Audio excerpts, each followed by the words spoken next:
I, Brad Deitsch, am a sixth grade general education teacher, and within my 4 years of teaching, have been approached often by strangers, friends, and even family with the same question.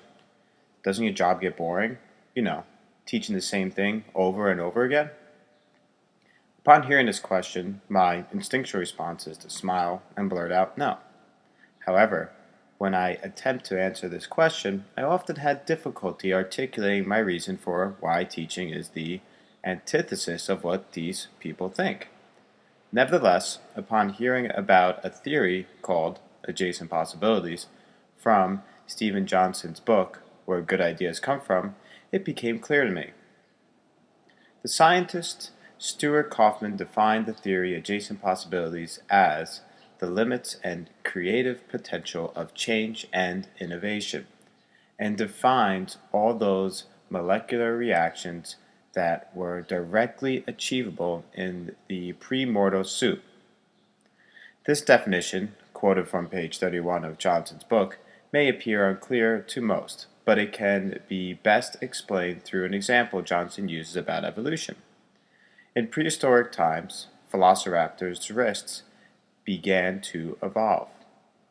Evolution gave them wrists that were able to twist, supplying them with an advantage over other dinosaurs. However, what this evolutionary change also created was more possibilities for dinosaurs in the future, known as flight. Without this evolution, flight for birds may not have been possible. In relation, adjacent possibilities, in a way, is like opening a door into another room with 3 new doors. Without opening the first door, which we will call flexible wrists, the door in the adjacent room that leads to flight for birds was not possible. Similarly, and much more recently, we have seen a plethora of examples of this through technology.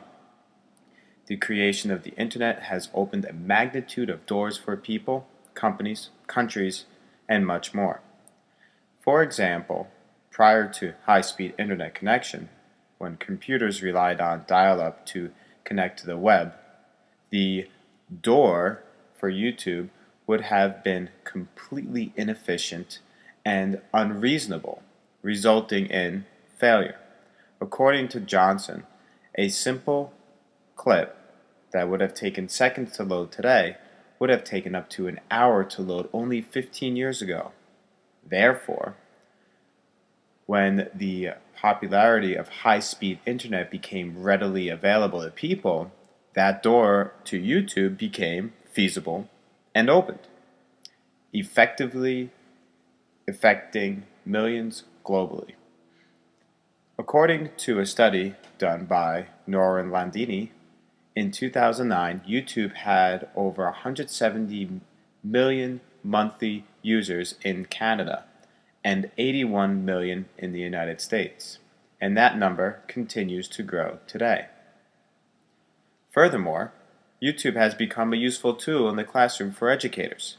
According to an article by Ann Adam, students are not only able to learn content in a new way, they are also able to become the creators. Educators are able to use YouTube as an instructional aid in the classroom and also to help plan their lessons. For example, let's say a history teacher is giving a lesson on ancient Rome. Prior to YouTube, they could use pictures from the textbook and maybe from other books as an aid. This was viewed as sufficient then. But new doors have opened recently that make pictures essentially outdated. Now, let's fast forward to present day, where a teacher, with the click of a mouse, is able to show free videos on YouTube of movie clips that depict ancient Rome's architecture, historians' documentaries on Rome's ruins, or even a virtual tour of what the city looked like in its golden age. Having this technology at their fingertips once again opens new doors, such as, potentially, the students making their own videos about Rome to post on YouTube. This is one of many ways one website can change a learning experience for a student. But this is only one website out of the millions out there that can be used to aid teachers. In addition, the internet is only one form of technology that can be used. As we know, technology is continuously changing. As documented in an article written by Ian Quillian, the former state chief of Western Virginia said it best. What we put down in writing today, in a year, technology can rapidly make obsolete.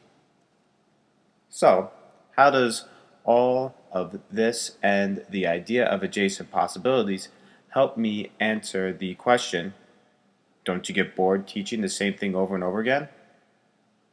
Well, internally I say to myself, adjacent possibilities.